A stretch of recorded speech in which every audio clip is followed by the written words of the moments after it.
Hi everyone. In this video, we are going to continue with our chapter number 8, Going Places from the book Flamingo.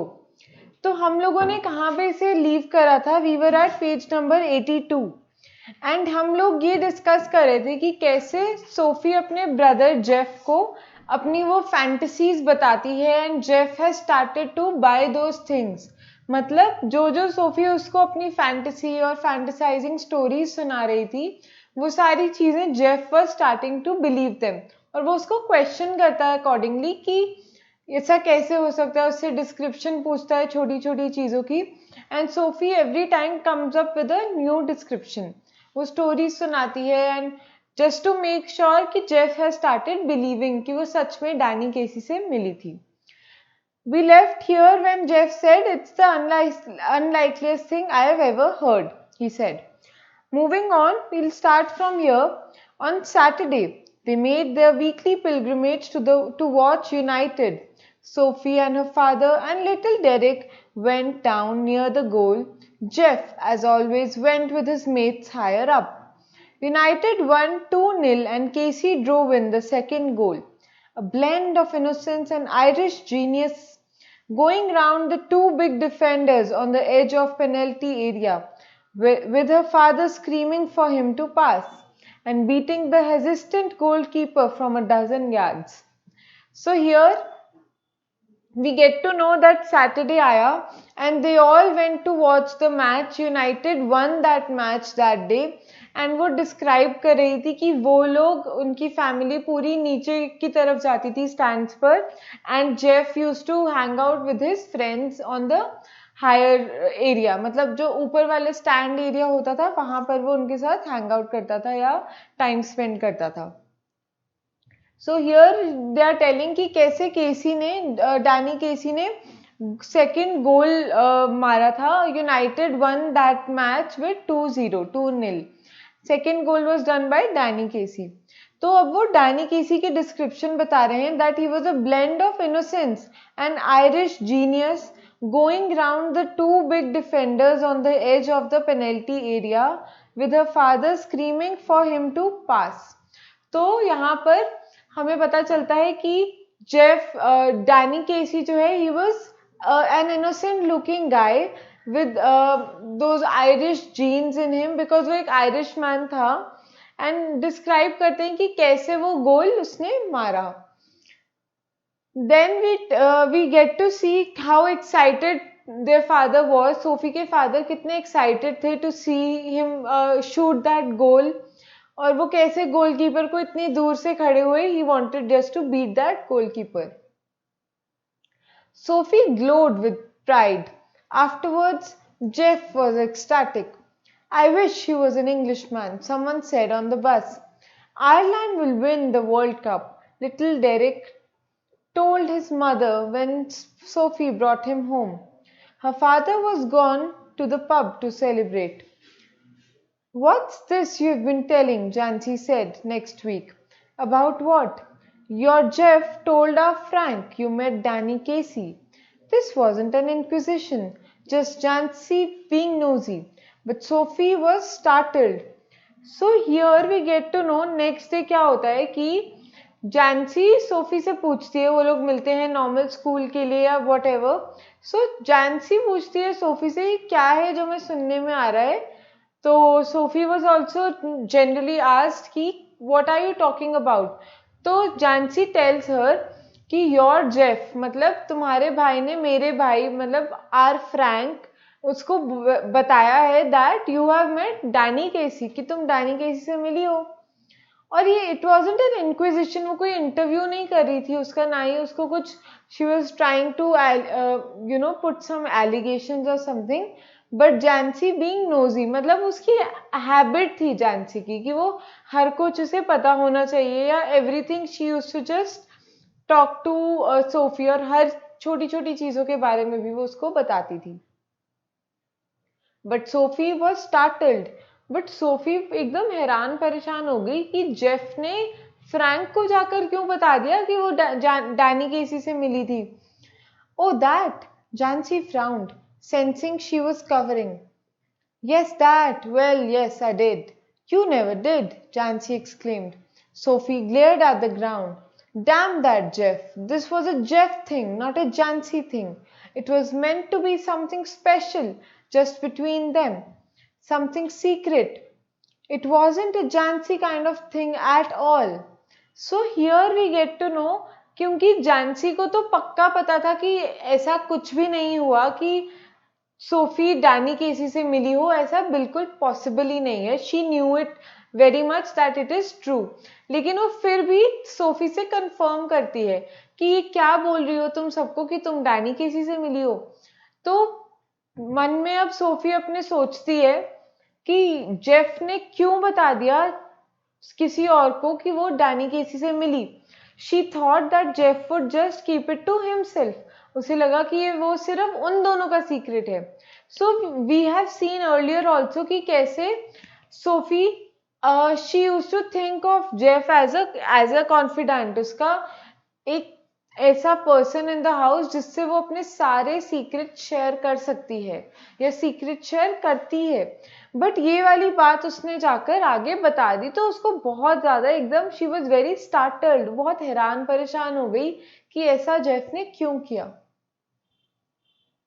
तो वो यही कहती है it was not a Jansie thing, it was just a Geoff thing. Why? Because उसे लगता था कि Jeff सिर्फ चीजें अपने तक रखता है, बट जानसी की हैबिट ऐसी नहीं है. जानसी को बताने का मतलब होता है पूरे नेबरहुड को बताना, मतलब वो जाकर बात को फैला देती है. Tell gawky Jansie something like that and the whole neighbourhood would know. Damn that Geoff, was there nothing secret? It's a secret meant to be. I'll keep a secret, Soph, you know that. So यहाँ पर अब Sophie उसको बताने की कोशिश करती है कि ये एक सीक्रेट है तो तुम्हें इसे एक सीक्रेट की तरह रखना है. एंड सोफी जानसी उसे कहती है I will keep your secret, मैं तुम्हारा सीक्रेट रखूंगी. I wasn't going to tell anyone. There will be a right old row if my dad gets to hear about it. तो अब सोफी को पता है अगर उसके फादर को पता चल गया कि ऐसा कुछ हो रहा है कि सोफी सबको झूठ मूठ की स्टोरी सुना रही है, तो उसे पता था कि वो तो डिफिकल्टी में आ जाएगी, उसको बहुत डांट पड़ेगी. Jancy blinked. A row? I would have thought he would be chuffed as anything. So वो कहती है कि डिफिकल्टी नहीं, मेरे को तो लगा था वो बहुत ज्यादा खुश होंगे सुनकर. जानसी ने कहा. She realized then that Jancy didn't know about the date bit. Jeff hadn't told about that. She breathed more easily. तो अभी तो रियलाइज होता है सोफी को कि आई थिंक सो कि अभी तक जेफ ने उनको उसकी डेट के बारे में नहीं बताया है. So she started feeling a bit relax कि कुछ चीज तो है जो उसने नहीं शेयर करी. There was still something that was secret और secret between them. So Jeff hadn't let her down after all. He believed easily. He believed in her after all. After all, some things he might be sacred. It was just a little thing, really. I asked him for an autograph, but he hadn't any paper or a pen, so it was no good. How much had Jeff said? Jesus, I wish I'd been there. Of course, my dad didn't want to believe it. You know, what a misery he is. But the last thing I need is queues of people round our house asking him, what's all this about Danny Casey? He would murder me. And you know how my mum gets when there is a row. So यहाँ पर अब फिर से Sophie is trying to make Jansie believe कि हाँ असल में ऐसा कुछ हुआ था. अब वो डेट वाली बात नहीं बताई जेफ ने. It has a story behind it. हो सकता है जेफ खुद भी उस बात को बिलीव ना करता हो सकता है जेफ ने सिर्फ उतना ही पोर्शन बताया बाकी सबको जितना कि उसको लगा कि शायद एक्चुअली में पॉसिबल है, हो सकता है ये सब. बट अब सोफी को तो यही फील हो रहा था कि थैंकफुली जेफ ने सब नहीं बताया, मतलब ये कि Jeff has believes in the story and that he has tried to kept it a secret between Sophie and Jeff. All right, moving ahead. So, okay. Jancy said, hushed, you can trust me, Soph, you know that. So, Sophie उसको जानसी को तो Sophie ने बोला ही कि अब मैं तुम्हारा secret किसी को नहीं बताऊंगी, तुमने मुझे कह ही दिया है तो. नाउ सोफी सेज कि जानसी सेज टेल्स सोफी कि I can keep your secret and you know that. मतलब वो उसको काइंड ऑफ कॉन्फिडेंस में लेने की कोशिश कर रही थी कि मैं तुम्हारी बात इधर उधर या आगे कहीं नहीं फैलाऊंगी. Moving on, after dark she walked by the canal, along a sheltered path lighted only by the glare of the lamps from the wharf across the water, and the unceasing drone of the city was muffled and distant. It was a place she had often played in when she was a child. सो अब एक context है, kind of आपको scenario बता रहे हैं, एक scene create कर रहे हैं कि इट वाज वेरी डार्क, बहुत अंधेरा हो गया था, and she was walking by the canal along a sheltered path lighted only by the glare of lamps from the wharf. Wharf क्या होता है? It's a place of sea across the water, and the unceasing drone of the city was muffled and distant. तो एक ऐसी जगह पर Sophie was walking by, ऐसी जगह थी जहां पर she was walking by a canal side, and वहां पर लाइट्स के नहीं थी एग्जैक्टली, बट सामने ही सी था, तो उस सी के साइड पे जो लाइट्स थी वो वहां पर भी पड़ रही थी, and it was quite dark. अब अंधेरा हो चुका था. It was a place she had often played in when she was a child. तो ये वही जगह है जहाँ पे वो खेलने भी आती थी जब वो छोटी थी. There was a wooden bench beneath a solitary elm where lovers sometimes came. So वहाँ पर एक lovers point टाइप जगह थी जहाँ पर एक बेंच था, एक बेंच एक ट्री के नीचे. Elm is a kind of tree. She sat down to wait. It was a perfect place. She had always thought so for a meeting of this kind. For those who wished not to be observed, she knew he would approve. तो वो एक ऐसी जगह थी जिनको जहाँ पर कोई हसल बसल नहीं थी, सिटी के पीपल ज़्यादा नहीं थे, and it was already dark. तो काफ़ी लोग तो अपने घरों में ही थे उस टाइम पर, and she was there walking down that area जहाँ पे वो बचपन में जाया करती थी, खेला करती थी. She sat down to wait. मतलब इमेजिन, जो उसने डेट के लिए डिस्क्राइब करा था जेफ को कि नेक्स्ट वीक वो लोग मिलेंगे, शी एक्चुअली वेंट देयर. वो एक्चुअली में मिलने गई और वहां पर उसने वेट भी करी. For those who wished not to be observed, she knew he would approve. So उसने जैसी डेट डिस्क्राइब करी थी, उस डेट के अकॉर्डिंग वो प्लेस एकदम परफेक्ट थी. ज़्यादा लोग नहीं है, काफ़ी शांति है, and there is an elm, उसके नीचे एक बेंच है, वहां पे वो बैठ के उसका इंतजार कर रही थी. For some while waiting, she imagined his coming. She watched along the canal, seeing him come out of the shadows, imagining her own consequent excitement. Not until some time had elapsed did she begin balancing against this idea of his not coming. So here we get to know कि इतने extent तक Sophie day dreaming कर रही थी, या इतने extent तक she was lost in her own world that she actually went to that spot to meet Danny Casey. जबकि उससे भी पता था कि उसकी कभी डैनी केसी से मुलाकात नहीं हुई, ना ही उनकी ऐसी कोई कॉन्वर्सेशन हुई थी जैसी कि उसने सबको बताई, जानसी को बताई और जेफ को बताई. But still she went there with a hope कि डैनी केसी आएगा, लेकिन after some time she realises कि ऐसा कुछ नहीं होने वाला.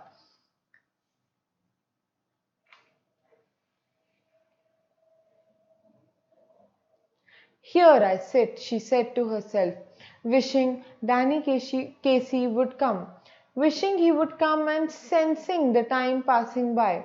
I feel the pangs of doubt stirring inside me. I watch for him, but still there is no sign of him. I remember Jeff saying he would never come.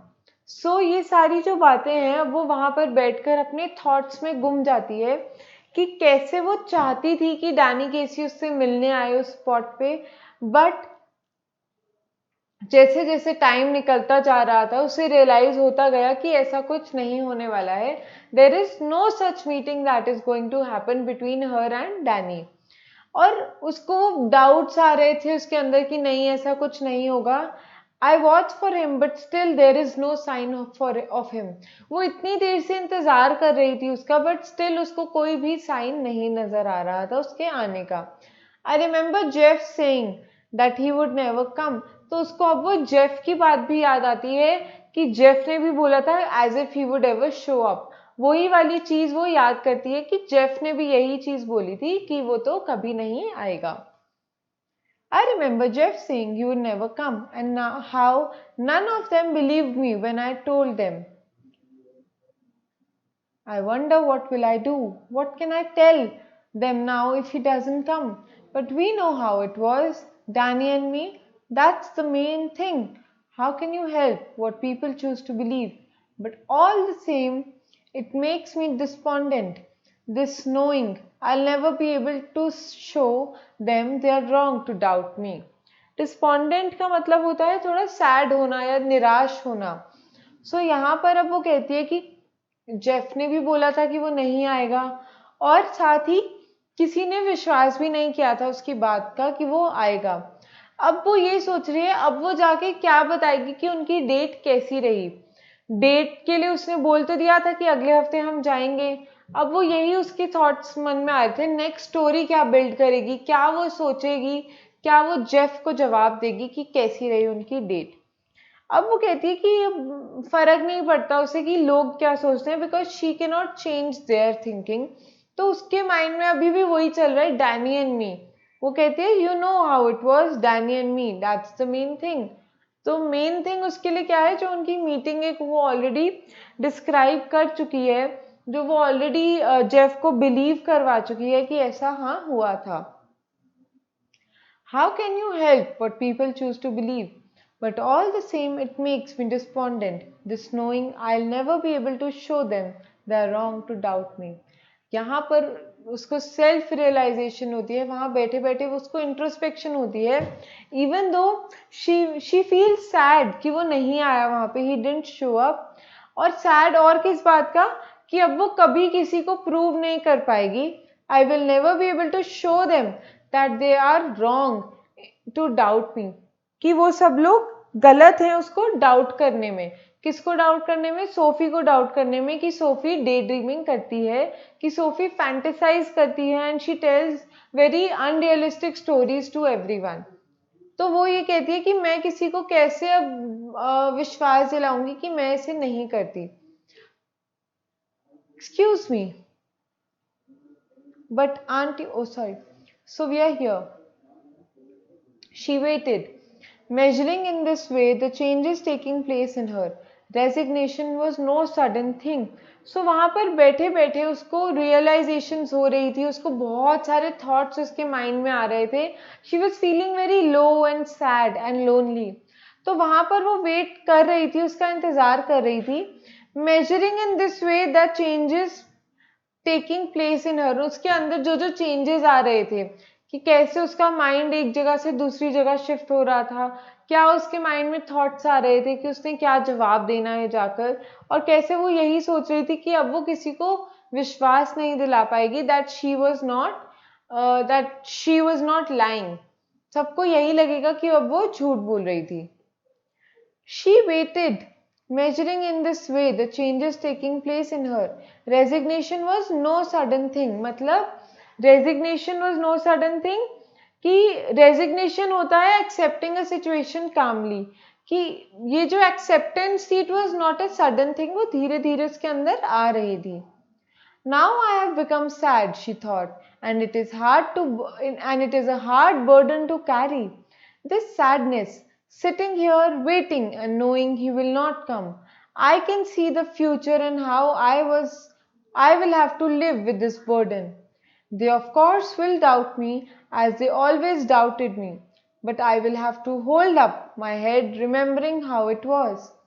अब यहाँ पे वो कहती है कि वो सैड हो गई है, and it is a hard burden to carry. This burden इस बर्डन क्या है कि सब लोग उसको इतना डाउट करते हैं, सब लोग उसको यही सोचेंगे दैट सब सही थे, कि हाँ वो डे ड्रीमिंग करती है, हाँ वो फैंटेसाइज करती है, and that she कुक्स up stories on her by herself.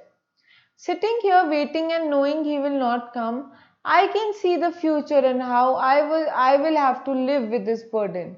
They of course will doubt me as they always doubted me, but I will have to hold up my head remembering how it was.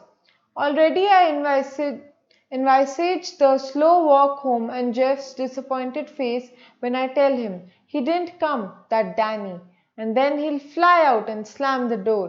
But we know how it was. I shall tell myself, Danny and me, it's a hard thing, this sadness. So now she is thinking about what is going to happen next. अब आगे आने वाले time में क्या होगा वो इस बारे में सोच रही है.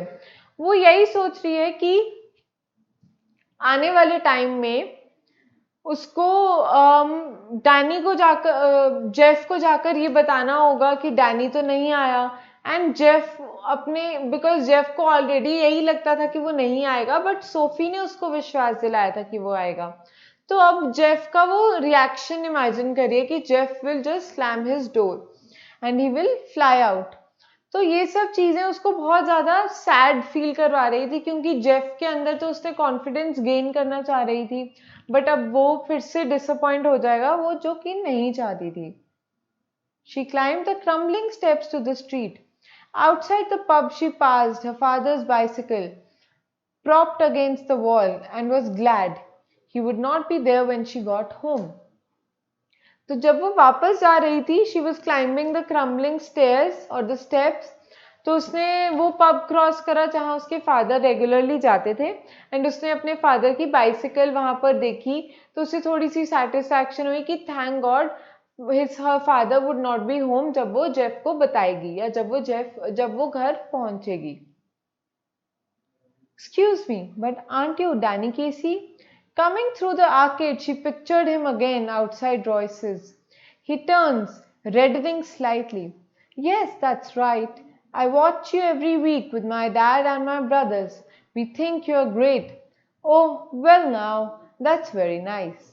I wonder, would you mind signing an autograph? His eyes are on the same level as your own. His nose is freckled and turns upwards slightly, and when he smiles, he does so shyly, exposing teeth with gaps between. See here, हम लोगों ने क्या देखा कि यहाँ पर वो teeth के अंदर गैप था, इसी वजह से वो क्लियर ही नहीं कर रही थी कि उसके दांतों के बारे में वो इन्फॉर्म करे या नहीं करे.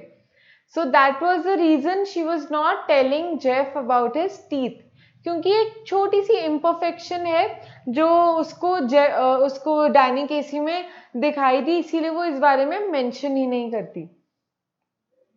His eyes are green and when he looks straight at you, they seem to shimmer. They seem gentle, almost afraid, like a gazelle's. And you look away. You let his eyes run over you a little, and then you come back to find them slightly breathless, and he says, I don't seem to have a pen at all. You realize you haven't either. My brothers will be very sorry, you say, and afterwards you wait there alone in the arcade for a long time, for a long while, standing where he stood, remembering the soft, melodious voice, the shimmer of green eyes. No taller than you, no bolder than you, the prodigy, the innocent genius, the great Danny Casey.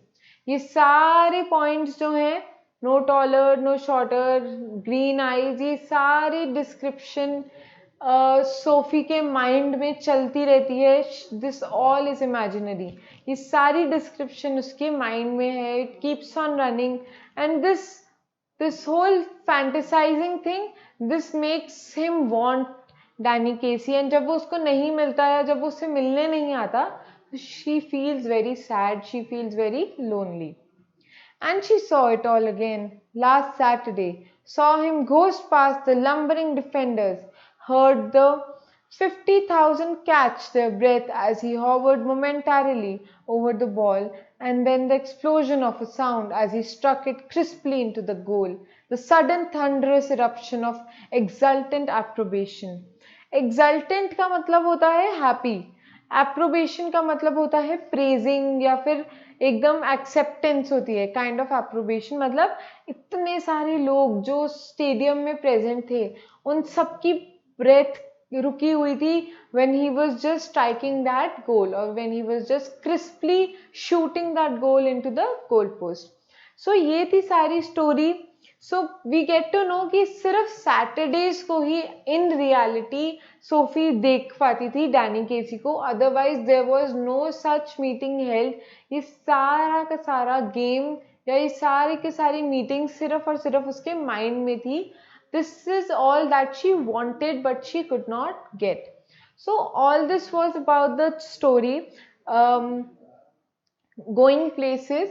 इस story में हमने यही देखा कि कैसे हम लोग अपने डे ड्रीमिंग में आकर कितने हद तक आगे बढ़ जाते हैं that we just forget the reality.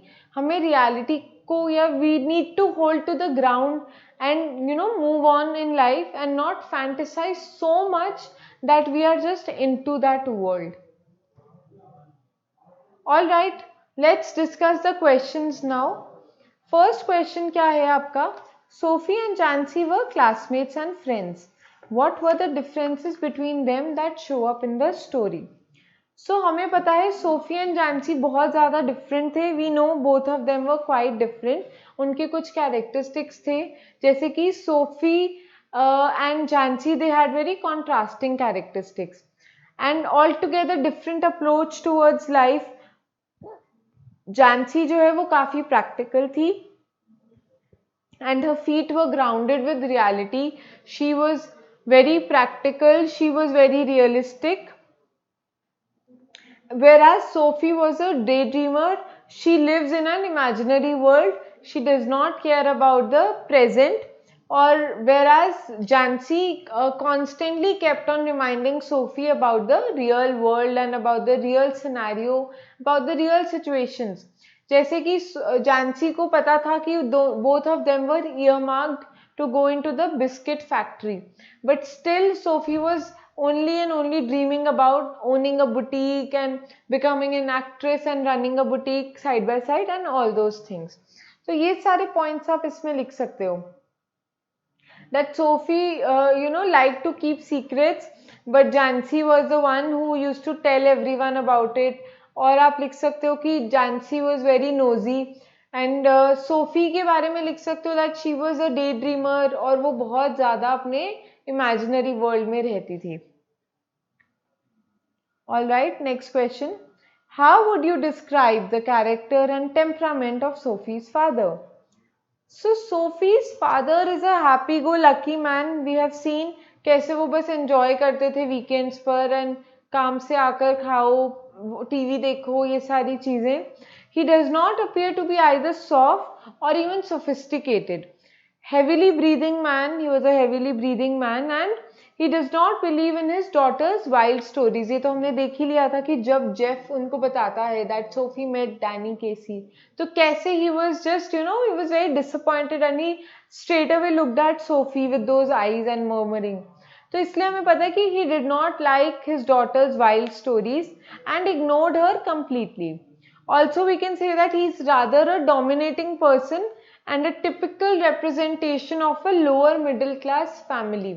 कैसे? Because he used to sit wearing his vest on in the dining and he used to sit with a grunt and he used to just dodge off the shoes which were lying on the chair onto the sofa. ये सारी चीजें जैसे when Sophie told him about her dream to own a boutique if she has that money, he straight away tells her that you will buy us a house first. So he was a dominating also. ये सारे points आप लिख सकते हो and that he owns a cycle. इससे हमें पता चलता है that they belong to a lower middle class family. Why did Sophie like her brother Jeff more than any other person? From her perspective, what did he symbolize? So here Jeff के बारे में आप बताओगे, बहुत सारी description है chapter में Jeff को लेकर. You can say that Sophie liked her brother Jeff more than any other person because he was the only one who used to listen to her stories gently and patiently without questioning. He used to believe in her stories. And another thing further, since Jeff was out of school now and he was working and earning on his own, so also he owned a motorcycle. So Sophie always wanted to build that bond with her brother so that she could roam around with her brother, meet his friends, explore places, sit behind him on his bike. All these things she used to imagine. इसीलिए वो बहुत ज़्यादा connected feel करती थी Jeff के साथ, या एक रिलेशन बनाना चाहती थी, so that she can she can, so for her Jeff was a ticket to the outside world. And also क्योंकि जेफ इतना साइलेंट था, he was so shy, तो always Sophie was very curious about knowing how his life was and what were the things जो Jeff नहीं बताता था. She was always jealous of that silence. Okay, so next question. What socio-economic background did Sophie belong to? What are the indicators of a family's financial status? So socio-economic backgrounds क्या थे? Socio-economic background से हमें क्या पता चलता है? We know that they belong to a lower middle class family because of few indicators हैं.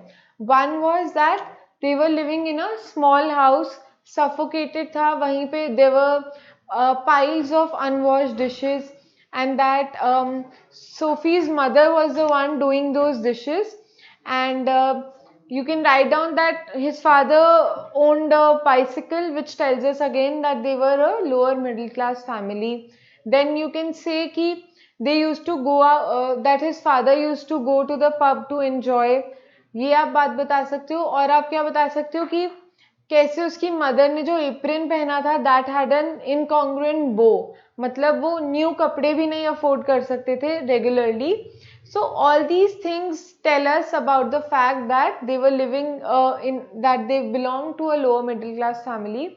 And also you can mention about the fact that they had a small dining जहाँ पर धुआं हो जाता था, तो it was a very suffocating place. And that they had already planned what their children would be doing after their school. तो मतलब उसके फादर ने earmark करा हुआ था सोफी को to go to biscuit to work in a biscuit factory. So all these points tidbits में ऐसे पूरे chapter में हमें मिलते हैं, and these are indicators of their social background and financial status. Alright friends, that's it for this chapter. We have completed it and now we are done with the question answers as well. Hope you have understood it. Please go through the chapter again and revise the questions. Thank you for watching.